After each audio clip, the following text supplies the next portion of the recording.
So, I'm heading to Chuck Rubin's to hunt me down some new lenses for my new camera.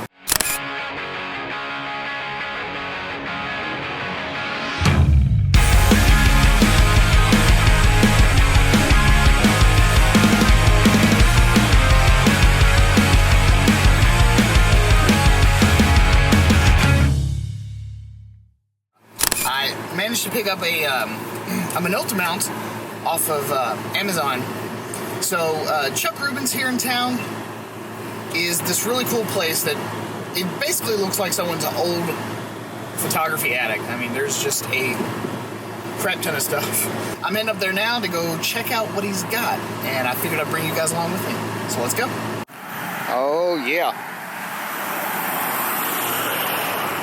Look at that. Antique and used cameras. No more of that new stuff.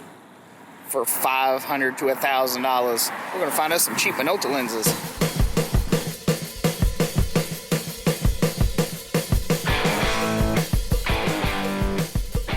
So going into these kind of places, you're probably not always going to find exactly what you're looking for. But I think that has become half the fun now, is being able to look at all of these old lenses from God knows who and God knows where, but it's a lot like a treasure hunt. Sifting through someone else's garbage and finding that one golden nugget. It's been amazing.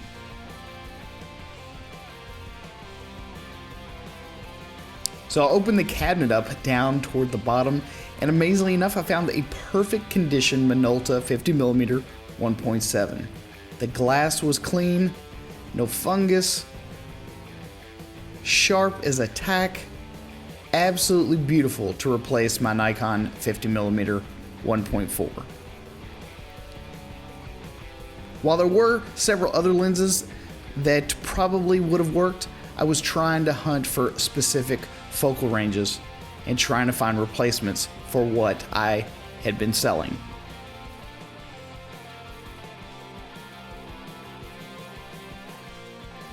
So while there are a million different lenses for me to pick from in here, you really do have to kind of pick and choose what you feel is going to work out best for your current setup.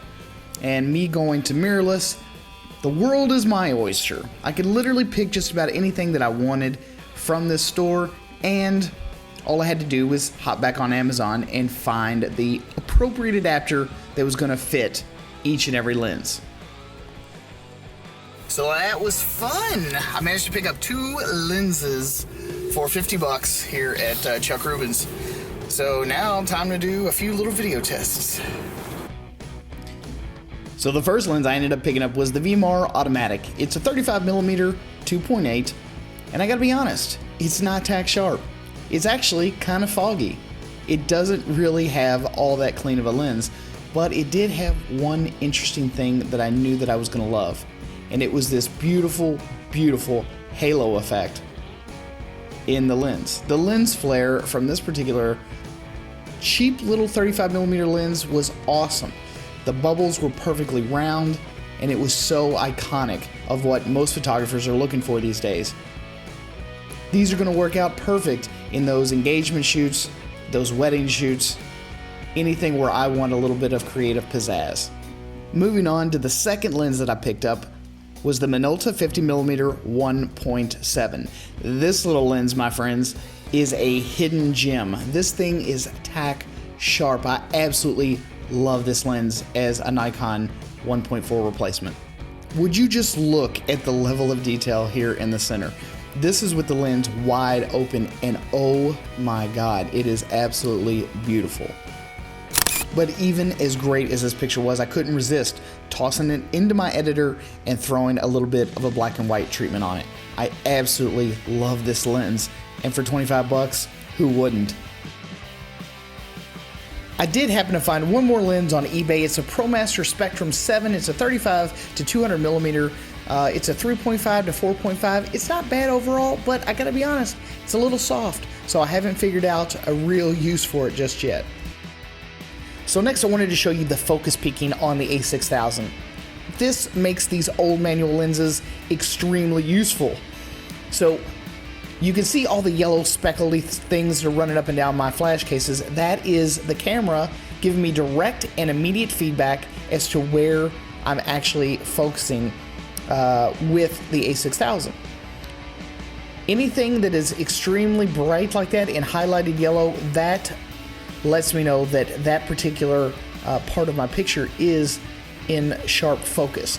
It makes using these old lenses an absolute joy.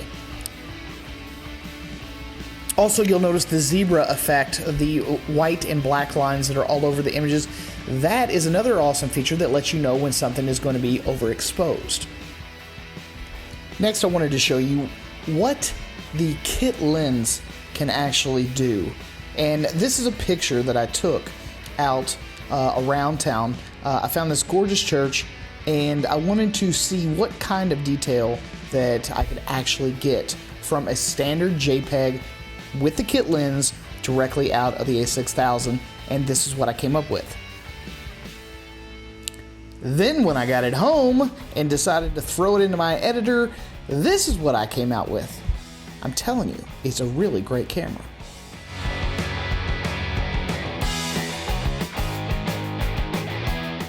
Of course, I took pictures in other places, and I didn't want to be overly dramatic with all of them, so this is directly out of the A6000 with the kit lens. And this is the same JPEG that has been lightly enhanced and intensified by MacFun. Not bad. Next, I found this really cool graffiti on the side of the wall, a nice really big mural. Absolutely gorgeous to see in person, but I wanted to capture it with the camera, and then I got it home to do a little editing. Man, does it look good. And I really like the way that even their JPEGs do retain a lot of information that you can play around with even in post-production.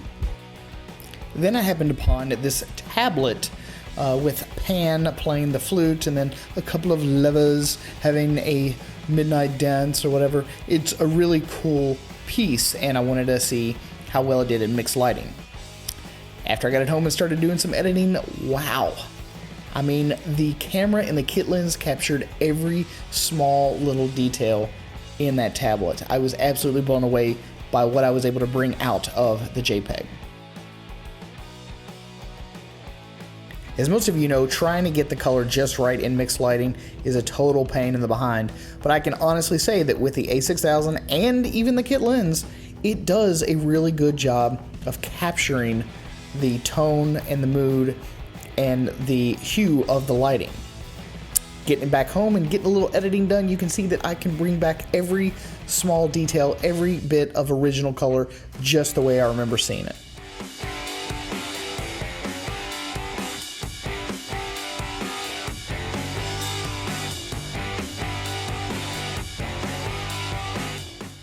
Next, I wanted to talk to you just a little bit about what I find is a pretty annoying thing with most digital cameras in general, and that is the noise.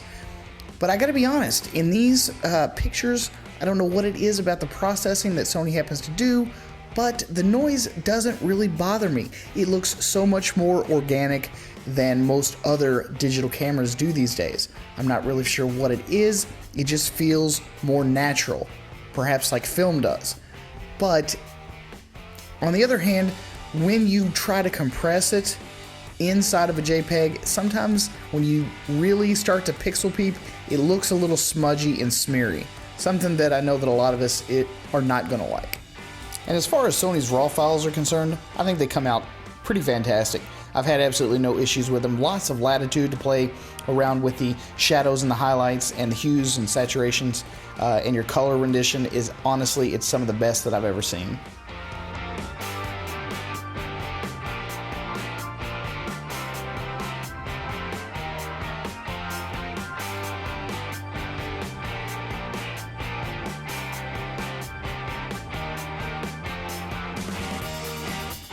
So, in effect, I am, in fact, in love with this camera, and I've made it perfectly clear that that's the case.